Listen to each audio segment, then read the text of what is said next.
So, Nima. What's up, Michael Dean? We had a user question from our friend Chris. He said, what is libertarianism?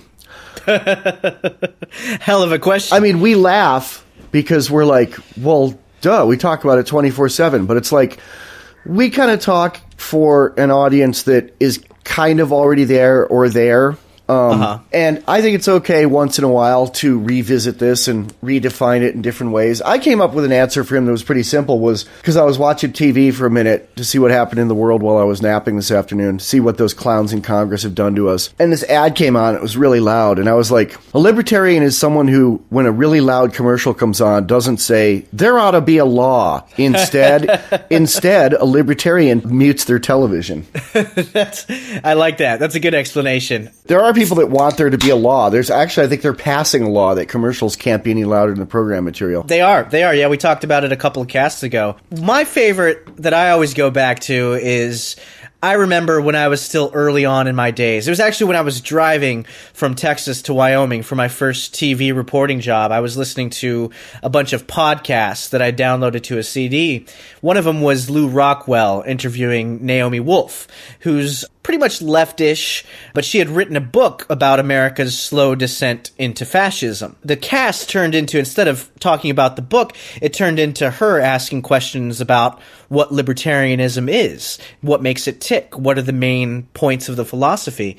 And he basically said what it is it's pretty much the belief that morality is universal, that whatever we impose on ourselves as far as being morally upright or morally wrong holds true amongst anybody, regardless of whether or not they put on a cop uniform, regardless or not of whether or not they work in D.C., in the Congress, or as a president, or in the cabinet.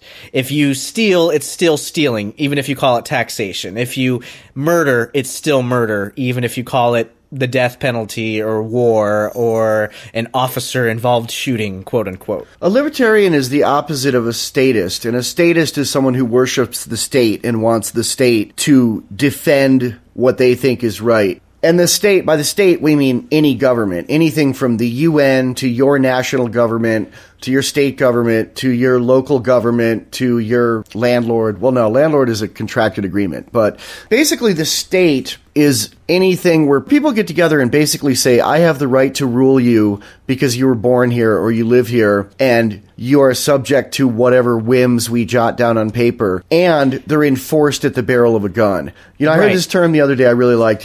There's a gun hiding under that pile of papers. Speaking of laws, you know. Yeah.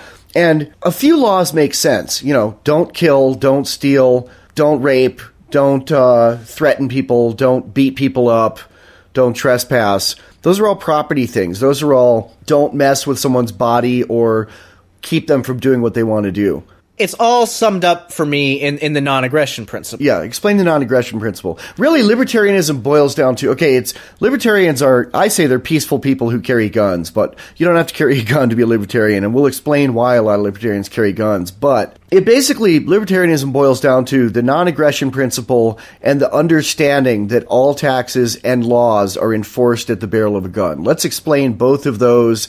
You know, there's that site on Reddit, this subreddit on reddit.com called Explain It to Me Like I'm 5. So explain it like those two things, like not talking down to, but just so anybody can understand those two things. Go ahead. Well, the non-aggression principle basically states that it is morally wrong and reprehensible at any time to initiate aggression against somebody. So like you said, the main examples would obviously be rape, murder, theft. Anytime you're taking something from somebody, fraud, and it's not a voluntary transaction. That's the key. Not a voluntary transaction. Yeah. Not a voluntary transaction. Right. Basically, for me, it also boils down to individualism, right? So the state is sort of this fiction by where they say, well, because so-and-so got together 200 years ago and wrote this nifty constitution, that gives me the right 200-something years later to come and take your property because it's this quote-unquote social contract.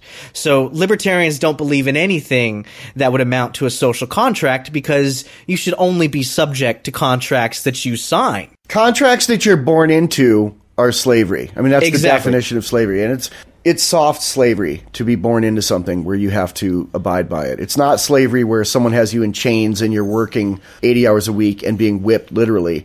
But it's soft slavery. It's you're giving 20 hours of your 40 hours a week of work to various taxes: state, federal, local, sales tax, property tax, school tax, etc. Right. And my dad always brings up this argument, and you wrote it in our notes, this argument that, well, people are bad, so we need a government made up of people to make sure that people aren't bad.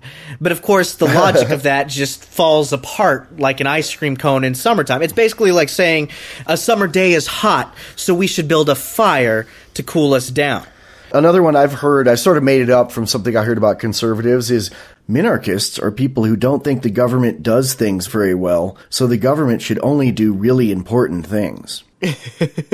Now, minarchists are people who are libertarian but aren't quite all the way to anarchist yet, which is believing there should be no state at all, which is where we are. And I was a minarchist when we started doing this cast. Maybe I was even a little more statist than that. I was like a small government Republican on my way to minarchist, on my way to anarchist. You would always tell me things like, well, we live in the real world, Nima. So yeah, in a perfect world, anarchy would be, what I push for. And what I say now is, I live in the real world, so I pay my taxes so I don't get a gun to my head and thrown in a cage. But you do it grudgingly. You don't do it because you think it's right. Yeah, I don't say we live in the real world, so there should be a little bit of taxes. And there's a whole bunch of theories and ideas and proofs of concept of how things would work without a government, but I'm not even going to get there right now, because you don't need to understand libertarianism, and you don't even need to really do anything to be a libertarian. A lot of it is kind of accepting it. It's like accepting Jesus. Like, well, you're on our side once you've accepted in your heart that aggression is wrong, which I'm sure a lot of liberals and Republicans conservatives would listen to and think,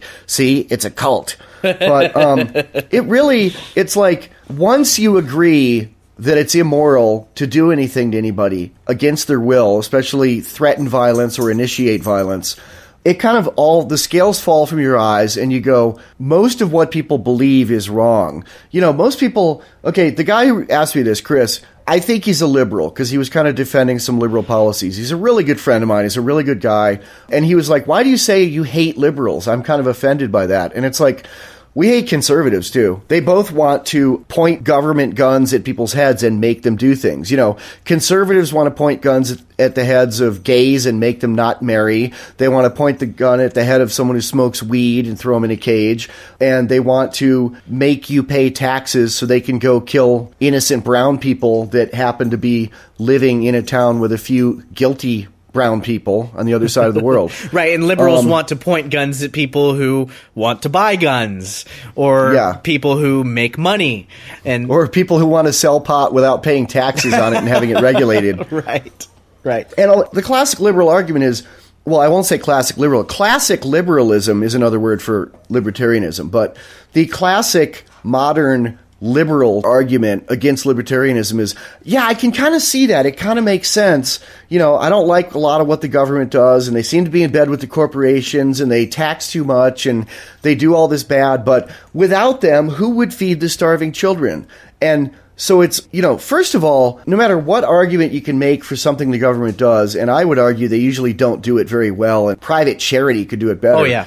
But the basic argument is it's immoral to point guns at people's heads and make them do things and take money from them. So it's kind of like Stefan Molyneux said, there's all these arguments of how would we pick the cotton. No, the argument should be we need to end slavery now because it's immoral and we'll figure it out later. Yeah, exactly. And another really good one is when somebody knocks down an old lady and steals her purse, you don't give them a pass because they went and donated the contents of that purse to a soup kitchen. Right. You don't give a what they did with the money. The immorality came from how they got the money. And it doesn't even matter if it's an old lady. If someone walked up to Chris, who's a, strapping, young, healthy male, you don't knock Chris down and take his hard-earned money and go give it to poor people. You let Chris keep it, and if he wants to give it to poor people, he does. And I mean, the main argument is the moral thing of it is absolutely immoral to initiate aggression like that. But if you want to talk about how would things get done in the private world, things would get done better in the private world. I mean, look at the Catholic Church right now. The Catholic Church is incredibly upset that the government is going to make religious companies and churches and schools buy birth control for the people that are on their health insurance. And the Republicans are fuming about it. And my argument is it's immoral for the government to take anybody's money and make them do anything. Your employer shouldn't have to buy your insurance. And if that wasn't the way it was, insurance would be a lot cheaper. If it wasn't all controlled by the government as much and there was, or at all, and there was real competition, the people who provide the service would compete, and the people who do a good job at it at a low price and do it ethically would thrive. Exactly. And the people who don't would go out of business. You know, Catholic Charities, Colbert was making fun of this last night, and he's a Catholic. He was like, I looked this up. He said Catholic Charities get 67% of their, like, $80 billion a year budget from the government. Wow. That blew me away. I'm like, really? These are the people who are always yelling about separation of church and state? And he said, well, but it's okay because that money goes to important public services, like massive payouts to sexually abused children. Exactly. The argument from effect that, oh, well, these poor people wouldn't get fed and this charity wouldn't happen is bunk. Because if there's a need amongst people for something to happen, it'll happen. And I think for-profit charities would maybe do a better job than non-profit charities or non-profit They do. There's huge waste with non-profit charities. Huge waste. It's historically like 80 to 90% goes to, $600 chairs in the office instead of actually helping the poor people or the starving people or the sick people. Right. And people all have their own causes. For me, this argument that people are bad, well, maybe some percent of people are bad, but I think the large majority of people are good, and they do want to help the less fortunate, and they will more so if half of their income doesn't get eaten up by government taxes. Think of if you had 50% more money. You don't think you'd throw a little change to some poor people? I think the majority of people would. I still throw change to some people. And, the government takes a lot of my money, but I gave Kofi a bunch of money and services and time and effort and networking and help and introducing him to people and stuff, I probably gave him $1,000 worth of stuff this year. Right. And the other thing about the government is take all our money and they put it into one slush fund, right? So the same money out of your taxes, it's the same fund that goes to murder brown people with drones in other countries and, assassinate people as it does to feed the poor.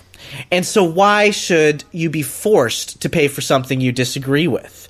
I think 100%, I've said this in a cast before, 100% of people in America are right now paying for something they don't agree with. Not one person in the world that agrees with every single government program that exists right now. You cannot argue that to me. Well, there probably is, but it's someone that they'd feature on The Daily Show on a little segment of, we found the one guy in America who believes everything the government is doing is good. Right. So why not just dismantle the whole thing and have each person pay for whatever they want? Why do we not have a system like that? I mean, is that not the obviously best way to organize society, is each person pays for what they want and they don't pay for what they don't want? There was a cartoon in The Onion that I really liked that kind of sums it up. It's really making fun of libertarians, but it's also really funny and kind of right on. It was supposed to be two guys waiting outside a libertarian convention to go, two of the speakers that were going to go speak, and they were sitting on a bench together.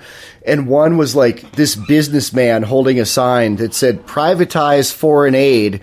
And the other was this like long-haired hippie in a tie-dye t-shirt with a sign that said, legalize LSD. I mean, those are both platforms of libertarianism in a way. To explain why. The idea is that you don't need a state to do anything. If people want to send money to Israel or Iran, there's nothing that should be stopping them from doing that.